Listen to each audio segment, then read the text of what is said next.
अगर मैंने ये सारे डॉक्यूमेंट बिना पढ़े सबमिट कर दिए होते तो शायद मेरा फ्रांस का वीजा रिजेक्ट हो जाता। और सबसे इंटरेस्टिंग बात बताऊं क्या है, ये डॉक्यूमेंट्स मैंने नहीं बनाए, एटलस ने बनाए थे। मेरा इस चैनल के लिए एक पर्पस था कि मैं एक वीडियो बनाऊं, मैं बताऊं कि फ्रांस का वीजा अगर आपको अप्लाई करना है with the help of Atlas, Atlas एक एप्लीकेशन है जो आपको वीजा अप्लाई करके देती है। तो मेरा मोटिव ये था कि मैं आपको एक पूरी वीडियो बना के दूं जिसके अंदर मैं ये शो कर पाऊं कि अगर हम फ्रांस का वीजा अप्लाई करते हैं with the help of Atlas तो हम कैसे अप्लाई करेंगे, क्या उसका ओवरऑल प्रोसेस है। बट एटलस ने मेरे को बहुत डिसअपॉइंट किया है। मैंने एटलस वालों को पैसे इसलिए दिए ताकि मेरा अपना टाइम बच सके और जो डॉक्यूमेंटेशन मैंने करनी है मेरे एंड पे वो कर पाए। बट जो उनका काम है, जो उन्होंने किया है, मैं अभी आपको इस वीडियो में यही बताने वाला हूँ। ये वीडियो मैंने इसलिए बनाई है ताकि मैं एटलस वालों को एक्सपोज कर पाऊँ कि ये लोग क्या कर रहे हैं, ये लोग कैसे वीजा रिजेक्शन दे रहे हैं।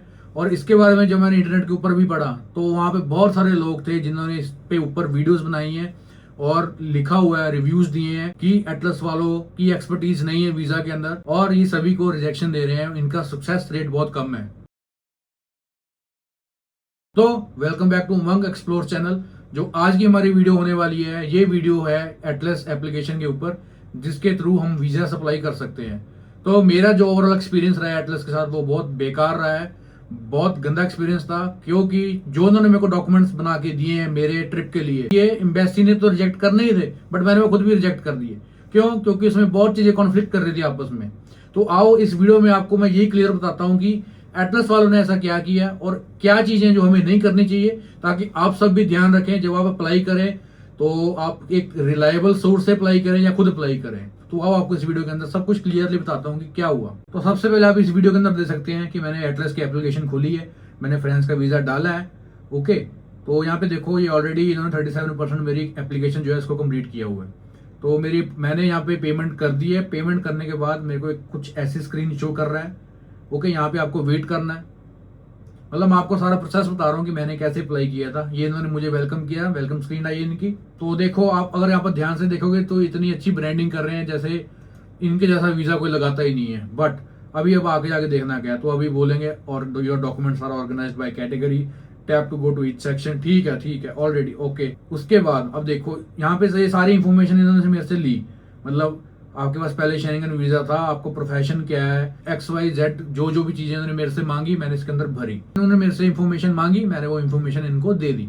अब उसके बाद मेन प्रॉब्लम क्या है, मैं आपको डायरेक्ट इनके डॉक्यूमेंट्स बताऊंगा जो इन्होंने डॉक्यूमेंट्स मेरे को जनरेट करके दिए हैं। तो आओ आपको डॉक्यूमेंट्स ओपन करके मैं पढ़ाता हूँ इन्होंने एक्चुअली मेरे को क्या डॉक्यूमेंट जनरेट करके दिए हैं, और आप खुद बताना कि वो डॉक्यूमेंट्स फिजिबल है एक एम्बेसी के अंदर सबमिट करने के लिए या नहीं। तो भाई आप देख सकते हैं ये मैंने एटलस से जो अपना वीजा अप्लाई किया था, तो आप ये सब यहाँ पे चेक कर सकते हैं। तो इन्होंने मेरे को एक ऐसा डॉक्यूमेंट बना के दे दिया। ठीक है, तो आपको मैं सब कुछ क्लियर करता हूँ इसके अंदर क्या है। तो सबसे पहले तो ये मेरी इन्होंने पहले ही अपॉइंटमेंट ले दी बीएफएस के साथ। तो जो इन्होंने अपॉइंटमेंट ली है वो 10 अगस्त के लिए।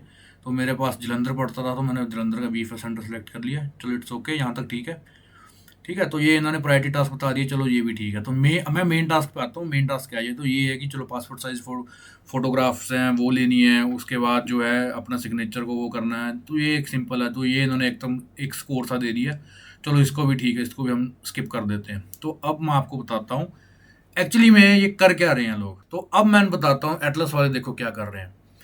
इन्होंने मेरे से 8,500 से 9,000 रुपये लिए हैं। तो अब देखो इन्होंने मेरे को ट्रैवल डॉक्यूमेंट्स क्या दिए हैं। तो सबसे पहले डे टू डे आइटनरी है, उसके बाद फ्लाइट आइटनरी है, फिर होटल वाउचर्स है, फिर ट्रैवल इंश्योरेंस है। ठीक है, जो मैंने इनको पैसे दिए हैं सबसे पहले उसके अंदर ट्रैवल इंश्योरेंस इंक्लूडेड नहीं है। ओके, जो मतलब इन्होंने मेरे से 8,500-9,000 रुपये लिए है वो ये 3 डॉक्यूमेंट्स का लिए है और 1 या 2 डॉक्यूमेंट्स और होंगे। तो आओ आपको बताता हूँ इन, चलो इसका भी इन्होंने ले लिया है, वो भी कोई इशू नहीं है। बट मैं इनको बताता हूँ कि ये लोग क्या कर रहे हैं, कैसे अप्लाई कर रहे हैं, लोगों को कैसे बेवकूफ़ बना रहे हैं। अब ये देखो, तो ये मेरी डिटेल आइटनरी आ गई। इसमें इन्होंने डेस्टिनेशन क्या डाला है, फ्रांस एंड बेल्जियम। उसके बाद ड्यूरेशन डाली है 7 से 8 दिन की। ओके, ट्रैवल डेट्स डाली है 4 सितंबर टू 11 सितंबर, port of entry Paris France. और रूट देखो, यहाँ पे देखो रूट, डेस्टिनेशन ये है और रूट देखो क्या डाला है, New Delhi to Paris, Paris to Brussels, Brussels से न्यू दिल्ली। मतलब ये जाने का हो गया और ब्रुसल्स से न्यू दिल्ली आने का हो गया। ठीक है, और फ्लाइट डिटेल्स डाली है ये मेरी, इन्होंने डाल दी एयर फ्रांस। और यहाँ पे इन्होंने मेरा एक स्टॉप डाल के स्विट्जरलैंड के अंदर ब्रुसल से ज्यूरिक, ज्यूरिक से न्यू दिल्ली। ठीक है, तो ये यहाँ तक ठीक है। ओके, उसके बाद day wise sight seeing plan हो गया, तो ये भी इन्होंने मेरे को बना के दे दिया, जो कि मुझे लग रहा है इंटरनेट से कॉपी किया हुआ है। इसमें देखो कुछ मतलब क्या बोल सकता हूँ मैं, मुझे एक बेसिक सा लग रहा है, मुझे इतना वो नहीं लग रहा है। चलो इसको भी छोड़ो।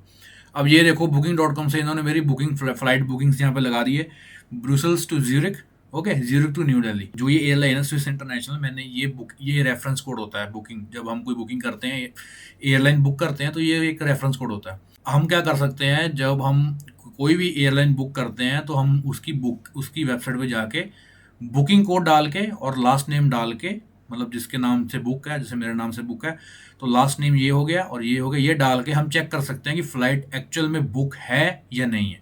तो आओ मैं आपको यहाँ पे बता देता हूँ एक बार।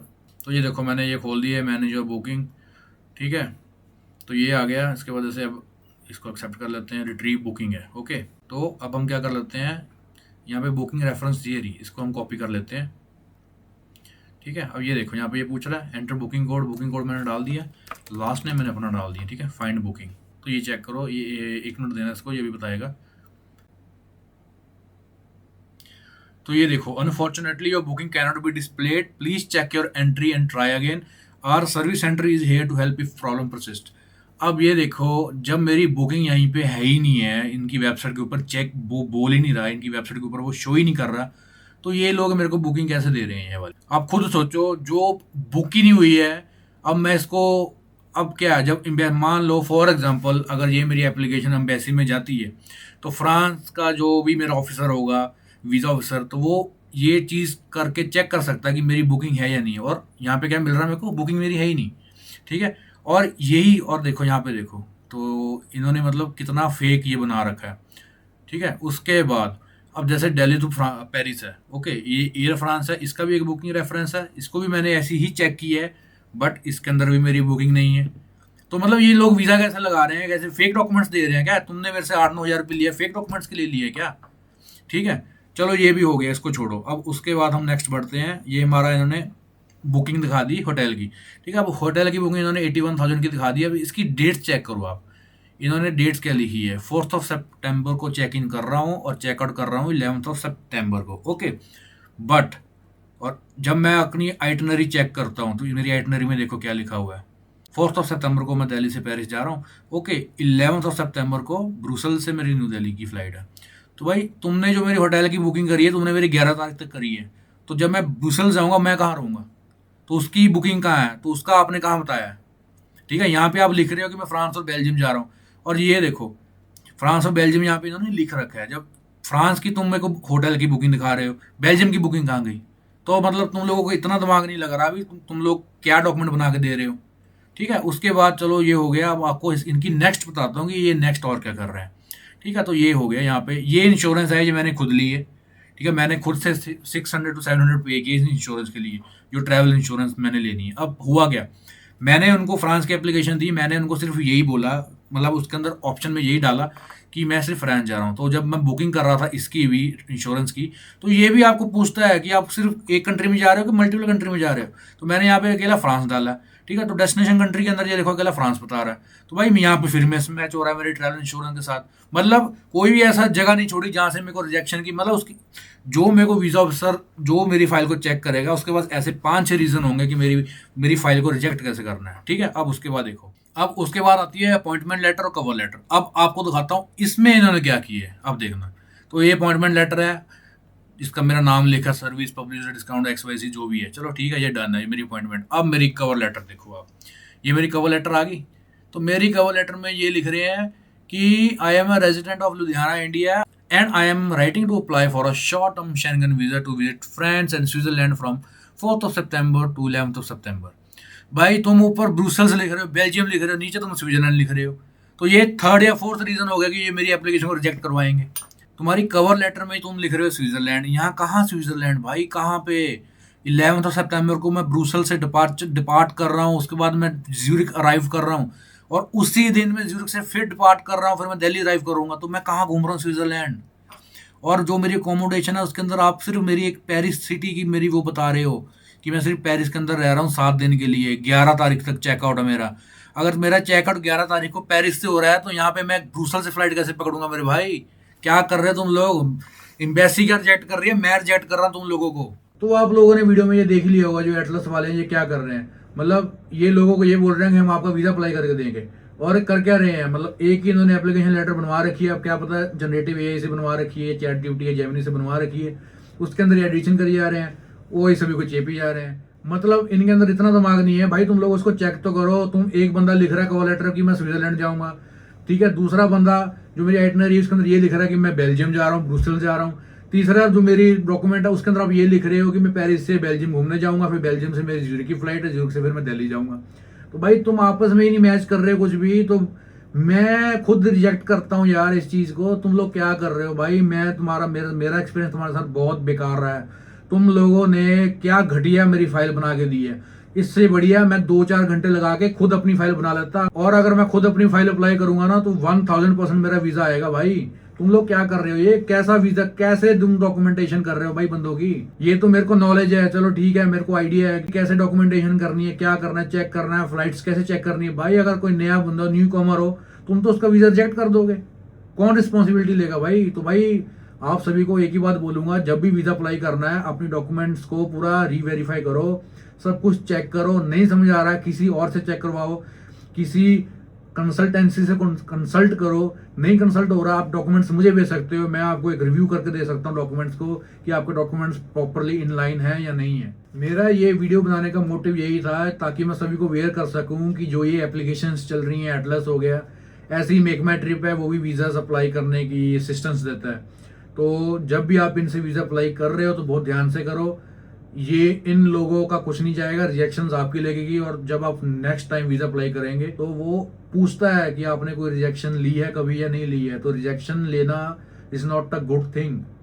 तो इस चीज का ध्यान रखें और ऐसी एप्लीकेशन से बचें। ये वीडियो मैं इसलिए बना रहा हूँ, ये तो मैं इस चैनल के लिए एक वीजा असिस्टेंस वीडियो बनाना चाह रहा था कि अगर मेरे को फ्रांस का वीजा लेना है तो कैसे ले सकते हैं इन अ इजी वे। मैंने इसकी अलग से वीडियो बना रखी थी कि मैं शो करूंगा कि कैसे हम अप्लाई कर सकते हैं, कैसे डॉक्यूमेंट्स अपलोड कर सकते हैं। बट हुआ क्या, उससे उससे टेढ़ा हो गया। मैंने जो अप्लाई किया है वो तो आपके सामने ही आपने देखा वीडियो के अंदर कि क्या डॉक्यूमेंट्स दे रहे हैं वो। तो मेरी सभी को एक ही रिकमेंडेशन है भाई, इन एप्लीकेशन के ऊपर मत जाना। अगर जाना भी है तो आप रीवेरीफाई करो सारा कुछ, अपने डॉक्यूमेंट्स चेक करो, कोई कवर लेटर है उसको पढ़ो, अपनी आइटनरी के साथ उसको मैच करो, क्योंकि अगर ये मैच नहीं करेगा तो सीधा सीधा आपका वीजा रिजेक्ट कर देंगे। शैंगन कंट्री का वीजा लेना मजाक वाली बात नहीं है। तो कभी भी ये काम करना है, स्पेशली जब हम वीजा अप्लाई कर रहे हैं, तो सब कुछ 10/10 होना चाहिए, उसके अंदर कोई भी कमी नहीं होनी चाहिए। अगर जहाँ पे कमी होगी, जहाँ पे वनएबिलिटी दिखेगी, वीजा ऑफिसर उसी वनएबिलिटी को लेके आपको रिजेक्शन दे देगा। So thanks for watching this video. I hope आप लोग समझ गए होंगे कि मैं क्या मैसेज देना चाहता हूँ सभी को। ये मेरे साथ हो गया था, बट मेरे को एक्सपीरियंस तभी मैं बच गया, वरना अगर मैं बिना देखे सारे डॉक्यूमेंट सबमिट कर देता तो 1000% मेरी रिजेक्शन आ जाती। So thanks for watching this video. इसी के साथ वीडियो को मैं एंड करता हूँ, और जो मेरी आने वाले टाइम में वीडियो होंगी वो मैं आपको क्लियरली उसके अंदर शो करूंगा कि आप कैसे फ्रांस का वीजा अप्लाई कर सकते हैं, starting from the application form to the VFS at your nearest centre. तो उस चीज़ की आप टेंशन ना लें, आने वाले टाइम में आपको ये वीडियो मेरे चैनल पे मिल जाएगी। तो लाइक और सब्सक्राइब जरूर कर दें। Travel safe.